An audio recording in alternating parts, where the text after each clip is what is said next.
நாலாவது சொல்றாங்க இவன் தொடர்ச்சியாக இவன் இப்படியே இத பாவிச்சு கொண்டிருக்கக்கூடிய நேரத்தில் இவனுடைய ஆரம்பத்தில் நிறைய பேர் இப்பயும் பாவிக்கிறாங்க தெரியுமா, ஆன்ம கூடத்துக்காக வேண்டி என்ற பெயர்ல பாவிக்கிறாங்க.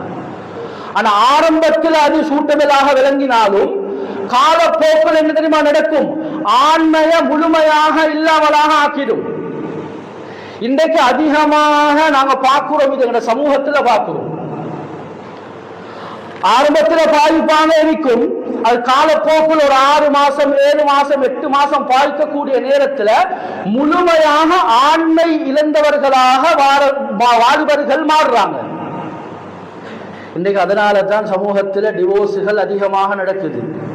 கொழும்பு நோர்த் ஏரியால மட்டும் அவர் சொல்றாரு, காதியார் சொல்றாரு, இந்த 3 வருஷத்துள்ளுக்கு கிட்டத்தட்ட 9500 டிவோர்ஸஸ்கள் பதிவு செய்யப்பட்டிருக்கு.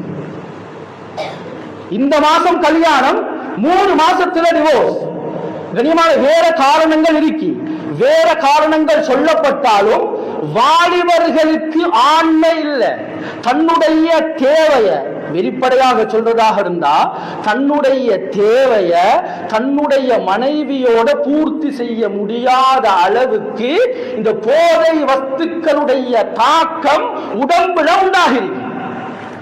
இதுதான் உண்மை. சமூகத்துக்கு நாடகத்துக்கு பல காரணங்கள் சொல்லலாம், ஆனா இதுதான் அசல் காரணம். கண்ணியமான சகோதரர்களே, 5வது கடைசியாக சொல்றேன், 5வதாக சொல்றாங்க, தொடர்ச்சியாக ஒரு மனுஷன் இப்படியே பாவிக்கக்கூடிய நேரத்தில் ஒரு மனிதனுடைய மூட்டுகள் இருக்குதானே, மூட்டுகள்ல ஜெல் தன்மைகள் இருக்கு. அதனால தான் நாங்க உட்கார்றோம், எழும்புறோம், கையை தூக்குறோம், அசைக்கிறோம், சாமான்களை தூக்குறோம். எங்களோட மூட்டுகள்ல அந்த ஜெல் தன்மை இருக்கு. சொல்றாங்க, தொடர்ச்சியாக இதை பாவிக்கக்கூடிய நேரத்தில் வாலிபர்களாக இருந்தாலும் சரி, வாலிப பெண்களாக இருந்தாலும் சரி, யாராக இருந்தாலும் சரி, இந்த ஜெல் தன்மைதானே இது முழுமையாக அவர்களுடைய உடம்புல இல்லாம போகும். இல்லாம போனா நிறைய வாலிபர்களை நாங்க பார்த்துருப்போம். அவங்களுக்கு பாருங்க, பஜாருக்கு போனா ஹார்டான வேலை செய்யலாம். சொல்றாங்க, அதில் வேலையோடு தேடிட்டாங்க, ஆனா பாரம் இல்லாத, ஹார்ட் இல்லாத வேலையா இருக்கு. தூக்குற வேலைகள் செய்யலாம், ஸ்டோர்ல வேலை செய்யலாம். ஏன்? இந்த போதை வஸ்துக்களை பாவிச்சு அந்த ஜெல் தன்மை இல்லாம போயிட்டு அல்லாஹ் பாதுகாக்கணும். காலப்போக்குல தரிஹல் ஃபிராஷ், பெட்டோட வாழக்கூடிய நிலைமையும் உண்டாகும். அல்லாஹ் பாதுகாக்கும்.